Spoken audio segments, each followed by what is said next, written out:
El Salmo 110:1 es uno de los versículos más emblemáticos de la Escritura. A menudo se dice que es el versículo favorito de Dios, y esta afirmación tiene una razón de peso. Es el versículo más citado del Antiguo Testamento en el Nuevo Testamento. Es citado por Jesús en los Evangelios poco antes de morir. Es citado por Pedro en su primer sermón luego de Pentecostés. Es citado por Pablo al hablar sobre el reino victorioso del Cristo resucitado. Y también es citado en la anónima carta a los Hebreos, para demostrar la superioridad de Cristo. Su relevancia es tal que al analizarla profundamente, podemos comprender mejor el propósito redentor de Dios y la victoria definitiva de Jesús sobre la muerte. A lo largo de la historia cristiana, el Salmo 110:1 ha sido un himno de esperanza y celebración, pues declara no solo la soberanía absoluta de Dios, sino también el dominio de su Hijo, Jesucristo, sobre todo lo creado. El Salmo comienza diciendo: dice el Señor a mi Señor, siéntate a mi diestra, hasta que ponga a tus enemigos por estrado de tus pies. La primera mención al Señor es Yahvé o Jehová, el nombre propio de Dios. La segunda es Adonai, uno de los títulos utilizados para referirse a Dios. Por lo tanto, una de las declaraciones más fuertes que encontramos en este versículo es la identidad divina del Mesías, porque David dice que Dios, el Señor, le dice al Señor de David que se siente a su diestra.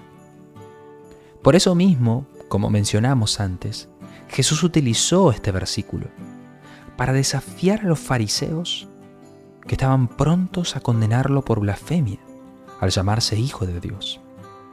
En Mateo 22, versículos 41 al 46, Él les dice: ¿cuál es vuestra opinión sobre el Cristo?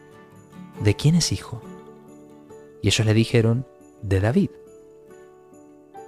Ellos entendían correctamente el linaje humano del Mesías. Él era, ciertamente, el hijo de David.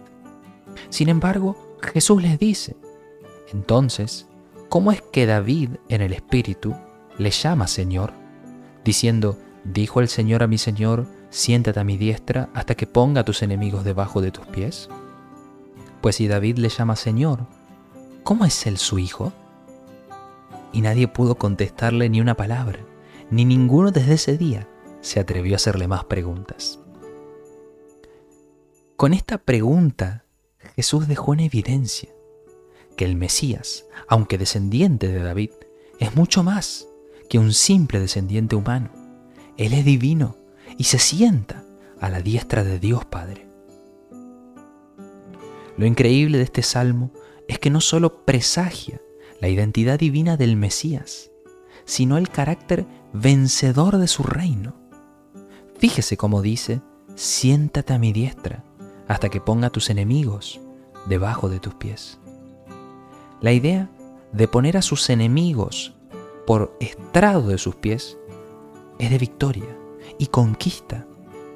Josué, en el capítulo 10, versículo 24 en adelante, luego de haber vencido a los amorreos, dice el texto que le trajeron a los reyes derrotados, y él llamó a todos los hombres de Israel y dijo a los jefes de hombres de guerra que habían ido con él: acercaos, poned vuestro pie sobre el cuello de estos reyes. Y ellos se acercaron y pusieron los pies sobre sus cuellos. Entonces Josué les dijo: no temáis, ni os acobardéis. Sed fuertes y valientes, porque así hará el Señor a todos vuestros enemigos con quienes lucháis. La imagen es clara, la declaración es fuerte. El Hijo de David e Hijo de Dios toma su lugar a la diestra de Dios, sentado en su trono, hasta que todos sus enemigos estén derrotados, muerdan el polvo, estén vencidos, porque suya es la victoria. Además, si seguimos leyendo el Salmo, encontraremos un lenguaje familiar para nosotros, típico del Salmo 72, Salmo 2 y otras profecías como Génesis 49 que ya hemos visto. Sigue diciendo el Salmo: el Señor extenderá desde Sión tu poderoso cetro, diciendo: domina en medio de tus enemigos. El Señor está a tu diestra, quebrantará reyes en el día de su ira. En 1 Corintios 15, Pablo utiliza este salmo para hablar del reino de Cristo y su victoria final sobre la muerte. Pablo subraya que Jesús ha resucitado de los muertos y que su resurrección marca el comienzo de un reino que culminaría en la derrota del último enemigo, la muerte.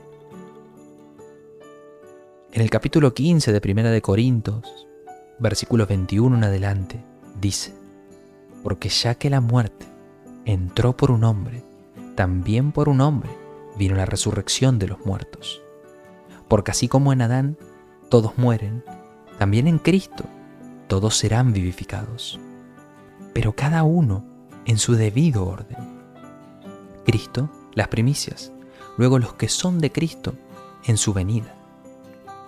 Pablo quiere dar esperanza al creyente, anunciando que cuando Cristo regrese, todos seremos resucitados.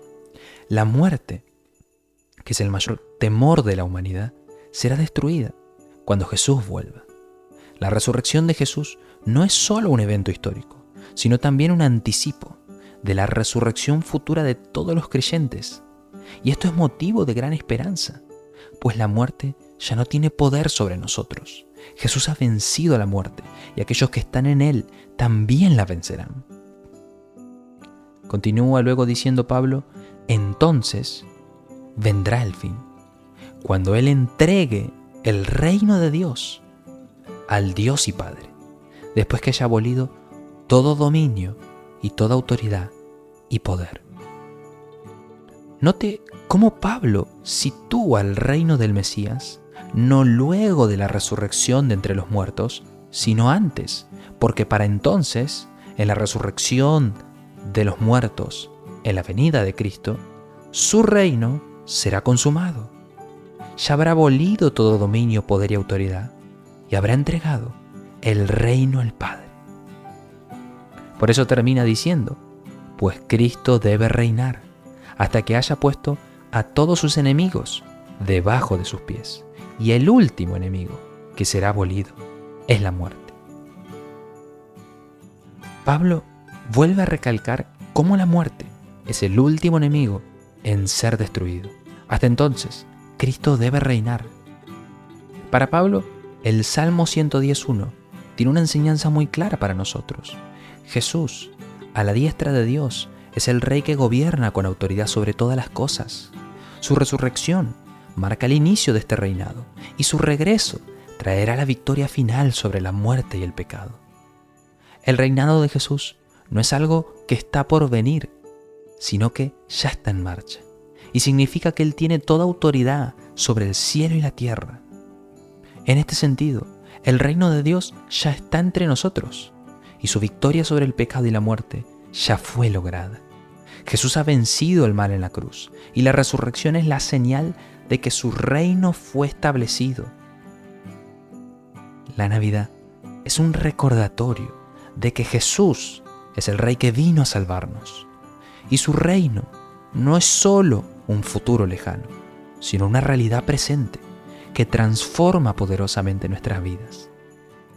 Mientras celebramos el Adviento, recordemos que la victoria de Jesús sobre la muerte es una razón para dar gracias, entonar alabanzas y vivir con esperanza. Que la tierra reciba a su Rey. Feliz Navidad a todos.